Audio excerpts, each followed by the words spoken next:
Assalamualaikum warahmatullahi wabarakatuh. Waalaikumsalam warahmatullahi wabarakatuh.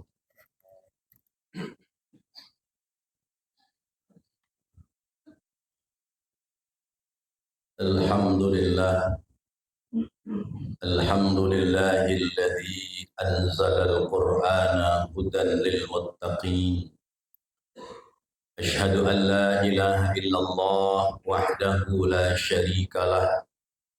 Iyyahu na'budu wa iyyahu nasta'in. Wa ashhadu anna Muhammadan 'abduhu wa rasuluh al-mab'utsu rahmatan lil 'alamin. Allahumma fassalli wa sallim wa barik ala man syarraftahu tashrifa wa faddaltahu tafdila habibina wa syafi'ina wa qurrati a'yunina wa maulana Muhammadin wa ala alihi wa ashabihi al-mujahidin al-tahirin. Amma ba'du fa ya ibadallah, usikum wa iyaya bitaqwallah faqad fazal muttaqun. Ittaqullaha haqqa tuqatih wa la tamutunna illa wa antum muslimun. Wa qala ta'ala jalla jalaluhu fi kitabihil aziz wa huwa asdaqul qailin. A'udzu billahi minasy syaithanir rajim. Bismillahirrahmanirrahim.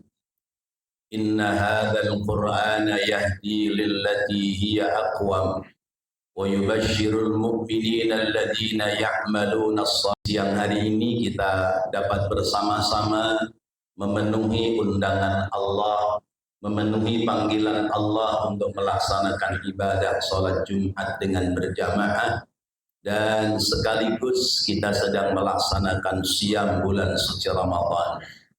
Maka tentu harapan kita semoga seluruh amal ibadah kita senantiasa diterima oleh Allah Subhanahu wa taala.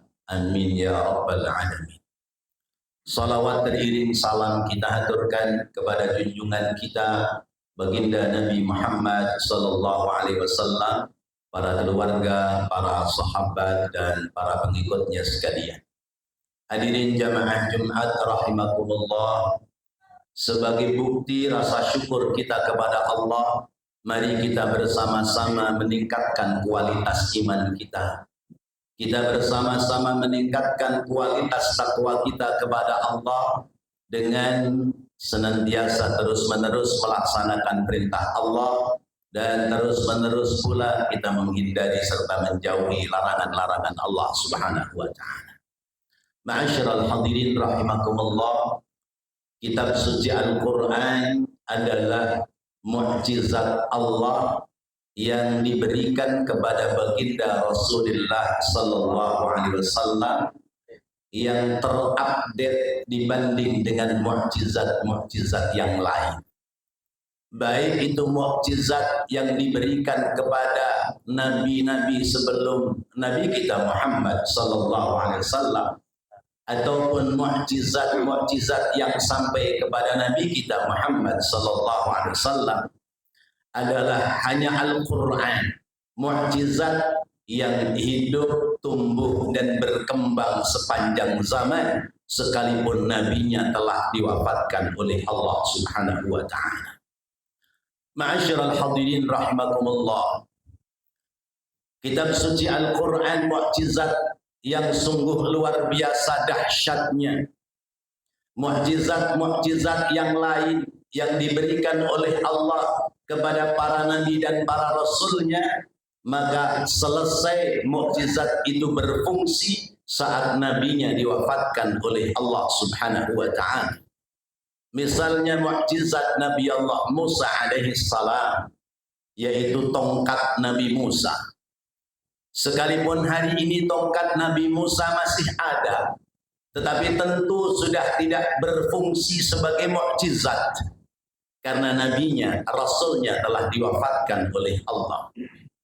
Berbeda dengan Al-Quranul Karim, sekalipun baginda Rasulullah sallallahu alaihi wasallam telah diwafatkan oleh Allah 15 abad yang lalu, tetapi kitab suci Al-Quran hidup, tumbuh, berkembang sepanjang zaman. Dan bahkan kitab suci Al-Quran masih membimbing umat Islam dan masih memberikan hidayah kepada umat-umat yang lain ketika mempelajari kitab suci Al-Quran, lalu menemukan kebenaran dalam Al-Quran, kemudian mereka masuk ke dalam ajaran agama Islam. Subhanallah, inilah luar biasanya kitab suci Al-Quran sebagai satu bukti bahwa ini adalah mukjizat yang tumbuh berkembang sepanjang zaman. Apa itu mukjizat? Mukjizat dari kata ajaza. Maka itu hanya diberikan oleh Allah kepada para rasul-rasulnya sebagai media dakwah untuk melemahkan musuh-musuhnya. Karena itu mukjizat ay lil i'jaz, yakni untuk melemahkan musuh-musuhnya. Zaman Nabi Allah Musa alaihi salam, ilmu sihir sudah sampai pada kelas yang tinggi, maka Allah berikan mukjizat kepada Nabi Musa lewat tongkatnya. Maka tukang sihir Fir'aun sekalipun bertekuk lutut di hadapan Nabi Allah Musa alaihi salam. Mukjizat Nabi Allah Isa alaihi salam, beliau diberikan mukjizat al-mashu, yaitu setiap yang diusap oleh Nabi Allah Isa atas izin Allah, apa yang dikehendaki oleh Nabi Isa maka diizinkan oleh Allah Subhanahu wa ta'ala. Karena pada zaman Nabi Allah Isa ilmu ketabiban, ilmu kedokteran sudah sampai pada tingkat yang tinggi.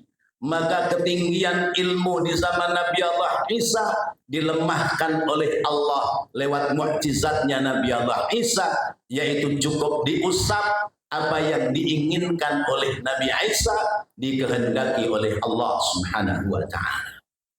Demikian pula kitab suci Al-Quranul Karim. Tentu kitab suci Al-Quran sebagai mukjizat di zaman baginda Nabi kita Muhammad sallallahu alaihi wasallam. Karena sekalipun zaman jahiliyah pada saat itu, tetapi teknologi ilmu pengetahuan sudah tinggi. Banyak syair-syair Arab yang sungguh luar biasa susunan kalimat dan bahasanya.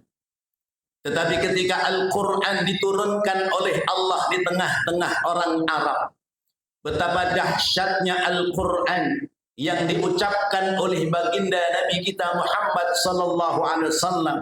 Beliau seorang ummi yang buta tulis membaca, tetapi uslub, keindahan bahasa Al-Quran mengalahkan indahnya bahasa syair-syair yang tumbuh dan berkembang di sepanjang jazirah Arab.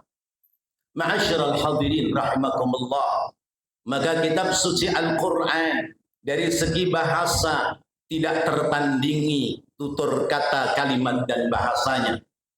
Kemudian kitab suci Al-Quran dari segi makna yang terkandung di dalamnya juga tidak ada yang mampu menandinginya. Maka kemudian Allah menantang kepada siapapun yang tidak percaya terhadap Al-Quran. Allah firmankan, wa in kuntum fi raibin mimma nazzalna ala abdina fa'tu bi suratin min mithlihi wad'u syuhada'akum min dunillahi in kuntum shadiqin. Jika kalian ragu terhadap apa yang telah aku turunkan kepada hambaku, yakni kitab suci Al-Quran kepada Nabi Muhammad sallallahu alaihi wasallam, fa'tu bi suratin min mithlihi, maka datangkanlah satu surat yang sepadan dengan Al-Quran. Atau tidak satu ayat, tidak satu surat, cukup satu ayat saja yang sepadan dari segi bahasanya dan sepadan dari isi kandungannya. Wad'u syuhada'akum min dunillah, panggillah teman-temanmu, profesor-profesormu selain Allah untuk merumuskan catatan tulisan yang sepadan dengan Al-Quran. In kuntum shadiqin, apabila kalian mengaku orang-orang yang benar. Ma'asyiral hadirin rahimakumullah, Maka sungguh indah kitab suci Al-Quran, keindahan kitab suci Al-Quran sampai saat ini tidak tertandingi oleh kitab suci yang lain. Ketika dilantunkan kitab suci Al-Quran, bahasa ayat Al-Quran menyentuh hati kita karena memang susunan bahasanya sungguh luar biasa. Lebih dari itu bahwa kitab suci Al-Quran menjadi syifa'un wa rahmatun lil mu'minin. Kitab suci Al-Quran menjadi obat penenang hati serta penawar kegundah gulanaan bagi orang-orang yang beriman. Oleh karena itu tugas kita sebagai umat Islam, kita harus kembali kepada kitab suci Al-Quranul Karim. Pertama kita terhadap kitab suci Al-Quran, maka jadikan kitab suci Al-Quran bacaan hari-hari kita di rumah-rumah kita. Sebab Rasulullah mengajarkan kepada kita, nawwiru buyutakum biqiraatil Quran, nawwiru buyutakum bis salati wa qiraatil Quran. Terangilah rumah-rumah kalian dengan salat-salat sunnah serta bacaan-bacaan kitab suci Al-Quran. Jadikan Al-Quran menjadi qiraah, menjadi bacaan lewat lisan-lisan kita. Sebab lisan kita yang basah oleh Al-Quran akan disaksikan oleh malaikat-malaikat Allah. Apalagi kita membacanya pada waktu-waktu pagi, pada waktu-waktu subuh. Maka wa Qur'anal fajri inna Qur'anal fajri kana mashhuda. Bacalah Quran di waktu fajar, karena bacaan Al-Quran di waktu fajar akan disaksikan oleh malaikat-malaikat Allah Subhanahu wa taala.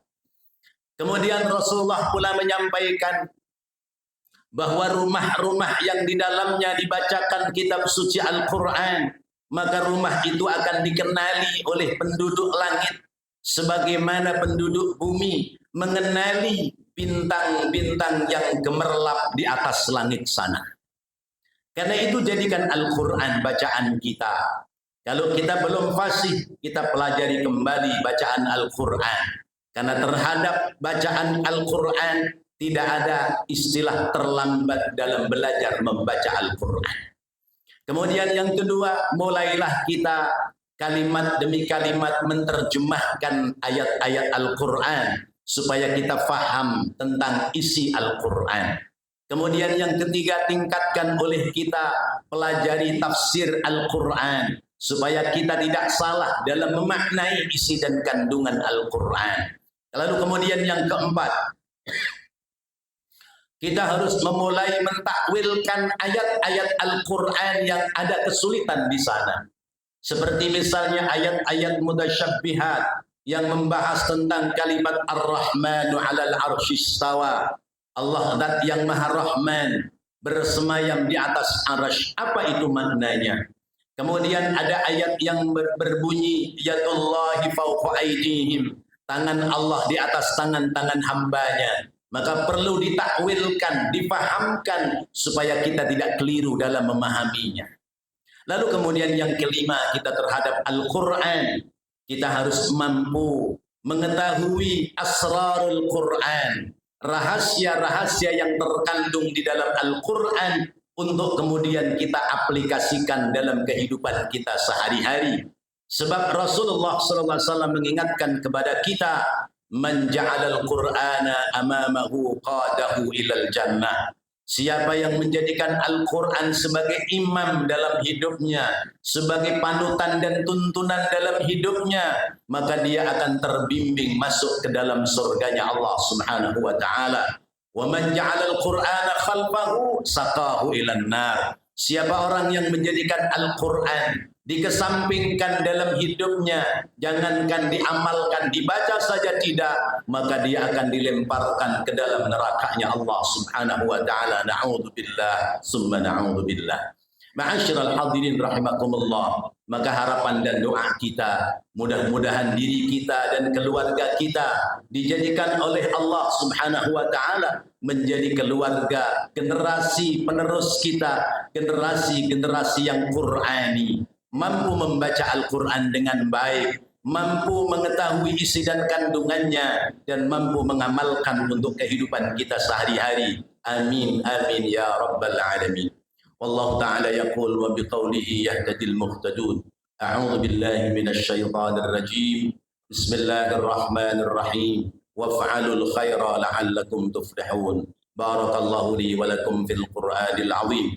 ونفعني وإياكم بما فيه من الآيات والذكر الحكيم وتقبل مني ومنكم تلاوته إنه هو الغفور الرحيم. اللهم صل على سيدنا محمد وعلى آل سيدنا محمد.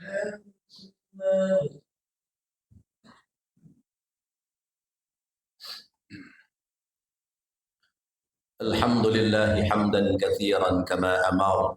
أشهد أن لا إله إلا الله وحده لا شريك له إقرارا بربوبيته وإرغاما لمن جحد به وكفر. وأشهد أن محمدا عبده ورسوله أشرف الخلائق والبشر.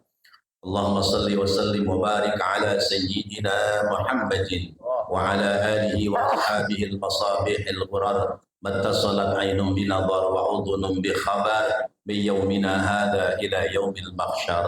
أما بعد فيا عباد الله اتقوا الله ما استطعتم وسارعوا إلى مغفرة رب العالمين. واعلموا أن الله سبحانه وتعالى أمركم بدأ فيه بنفسه وثنى بملائكته المسبحة بقدسه وقال تعالى مخبرا عليما إن الله وملائكته يصلون على النبي يا أيها الذين آمنوا صلوا عليه وسلموا تسليما. اللهم صل وسلم وبارك على سيدنا محمد وعلى آل سيدنا محمد كما صليت وسلمت وباركت على سيدنا إبراهيم وعلى آل سيدنا إبراهيم في العالمين إنك حميد مجيد.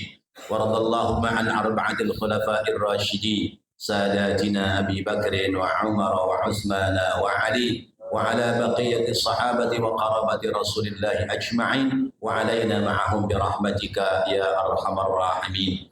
اللهم اغفر للمؤمنين والمؤمنات والمسلمين والمسلمات الأحياء منهم والأموات إنك سميع قريب مجيب الدعوات يا قاضي الحاجات يا كافي المهمات استجب دعاءنا يا الله يا رب العالمين.